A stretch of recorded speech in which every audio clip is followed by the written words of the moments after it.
All right, we'll do a mic check. We'll call this 1.2. Welcome, everybody, to the Death by Tyranny podcast. This is your trigger warning now. This is probably not the podcast for you if you get triggered or offended easily. I want to talk about some things that maybe not a whole lot of people have been keeping track of. Some people might even say they're a little bit of a conspiracy theory, but there are facts and it is happening. So whether you want to call it a conspiracy theory or not, I guess that's up to the individual person, but it is happening. One of these things is working with the FBI and ATF to track your social media, get into your DMs, and look through your private conversations. Of course, we know this has been happening with the Patriot Act for some time now, but I don't think people really realize how much they actually do it, especially when it comes to social media. There's a lot of people who bully people online. There are people who sell narcotics and firearms online.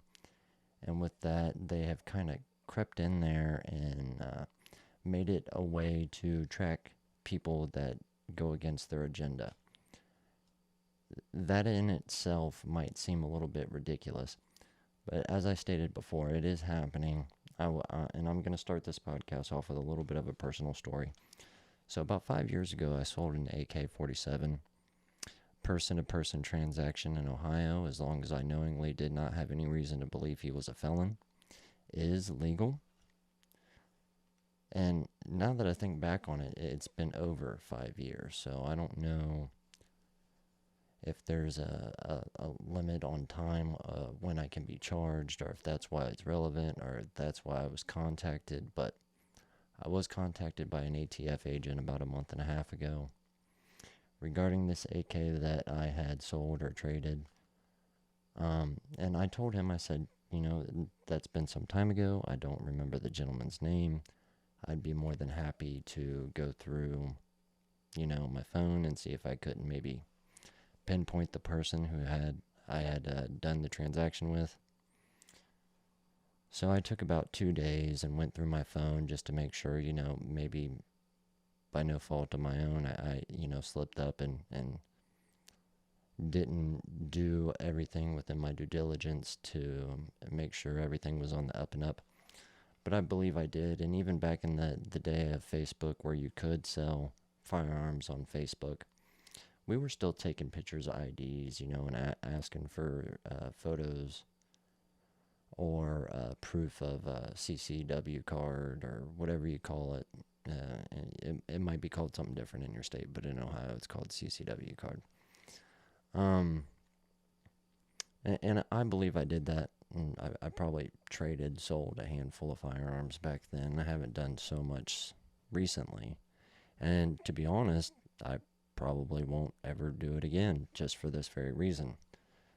So I contacted the the ATF agent a few days after that and said,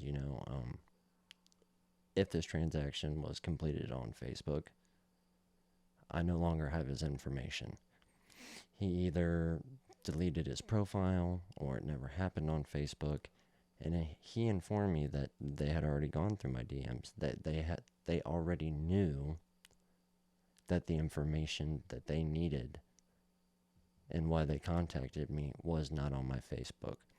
Now, I don't know if that falls under the Patriot Act or not, but I do know if it was that big of a deal in an ongoing investigation, I probably would have been contacted before they contacted me a month or so ago. Now, I don't know what this crime was, nor would they tell me. They just told me that it was complicated and that it took place in Kentucky. They wouldn't even tell me where in Kentucky that it had taken place.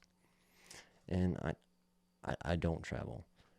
I couldn't tell you when the last time I rode through Kentucky was, and that's probably been going on 10 years. So how it ended up in Kentucky, I have no idea.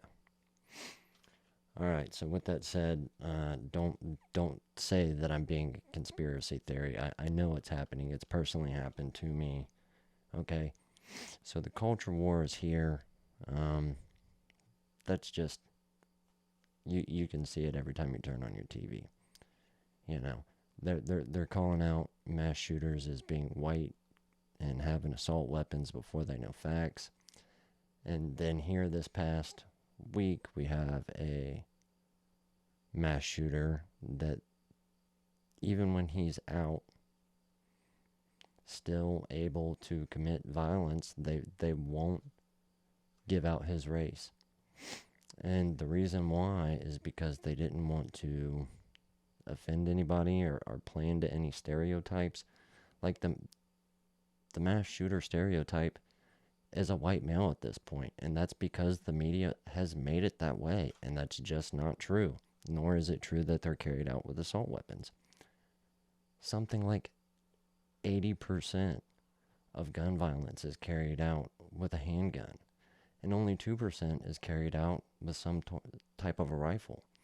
And that's not just assault rifles, if you will.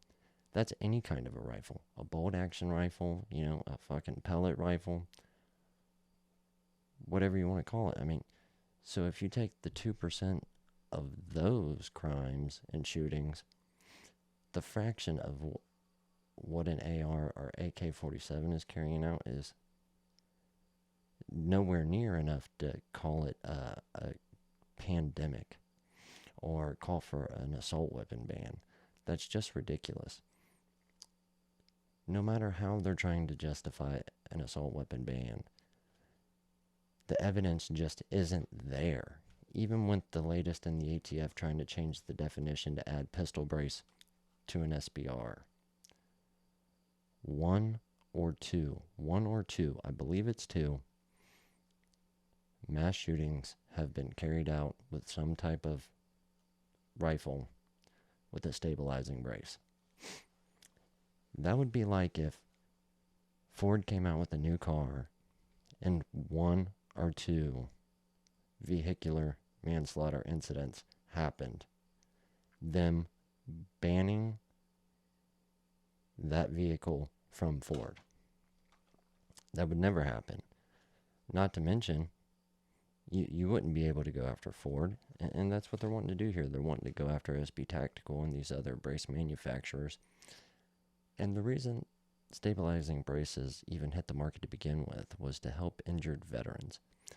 Me and myself, I'm not a veteran, but that still deeply offends me that they would go after something that enables these wounded veterans to participate in an activity that they enjoy, let alone would help defend their life.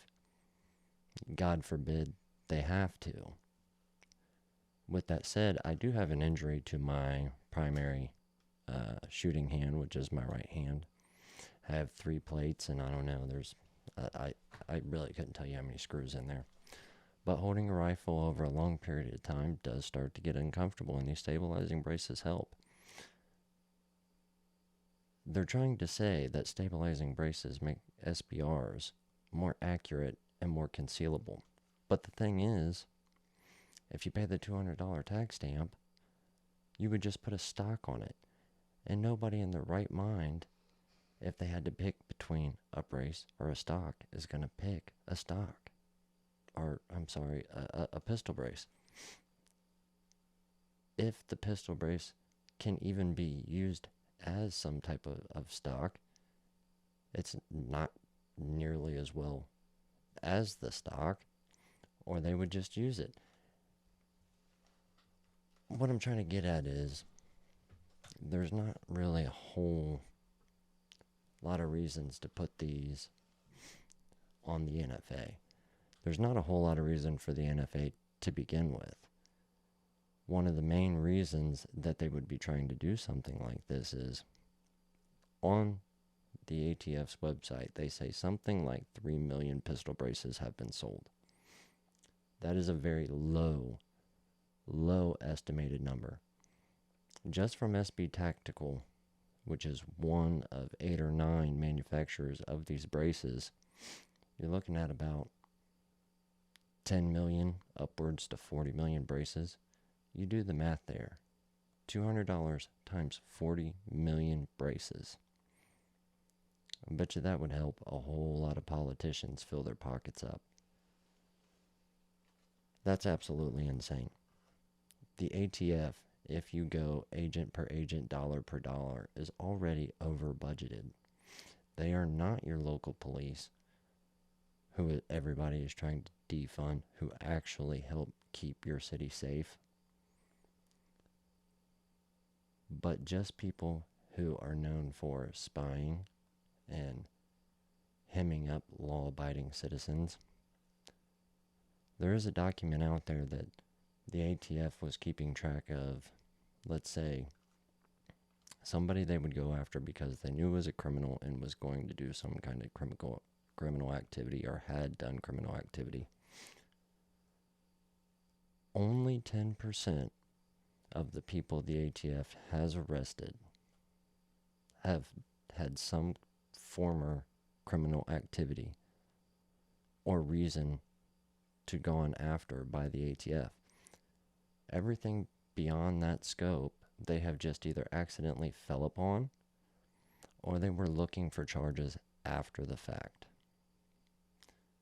That's called entrapment. If you are waiting, pressuring, cornering law-abiding citizens into something, that is entrapment. And that's pretty much what I think is going to happen with the pistol brace situation, right? If you have 40 million owners, like I said, on the low end of these pistol braces, do you think 40 million people are going to turn in their pistol braces? Probably not. Do you know how many bump stocks were